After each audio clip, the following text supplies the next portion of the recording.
مال و دولت کی محبت یہ بہت بڑی اور خطرناک روحانی بیماری ہے۔ امام ربانی مجدد الفسانی رحمۃ اللہ علیہ فرماتے ہیں کہ ہر قسم کی ظلمت اور کدورت اور میل و کچیل جو دل پر طاری ہو جائے اس کا ازالہ توبہ اور استغفار اور شرمندگی سے کیا جا سکتا ہے، لیکن جو ظلمت اور کدورت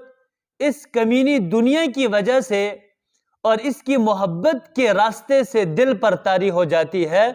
وہ دل کو غلیظ اور ناپاک کر دیتی ہے، اور اس کدورت کا، اس ظلمت کا دور کرنا یہ بہت ہی زیادہ مشکل اور دشوار ہوتا ہے، اس لیے کہ آپ صلی اللہ علیہ وسلم کا فرمان ہے کہ حب الدنیا رأس کل خطیئۃ، کہ دنیا کی محبت ہر برائی کی جڑ ہے۔ تو اس لیے اللہ رب العزت نے یہاں پر دنیا کی محبت سے بچنے کا بھی حکم فرمایا، یعنی دنیا جو ہے وہ دل میں بسانے کی چیز نہیں ہے۔ اللہ تعالیٰ نے انسان کو ایک دل عطا فرمایا،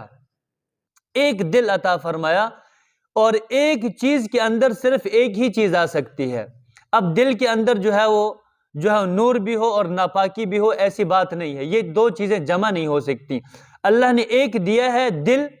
کیوں دیا ہے؟ تاکہ اس میں ایک ہی ذات کی محبت کو ہم بسائیں اور اسی ذات کو ہم صرف دل کے اندر اتاریں، اس کے علاوہ ہم کسی اور چیز کی محبت کو دل کے اندر نہیں اتار سکتے۔ اللہ نے ایک دل دیا، اس ایک دل کے اندر اسی وحدہ لا شریک ذات کی محبت کو اپنے دل کے اندر بسائیں، اس کے علاوہ کسی چیز کو بھی اپنے دل کے اندر آنے نہ دیں۔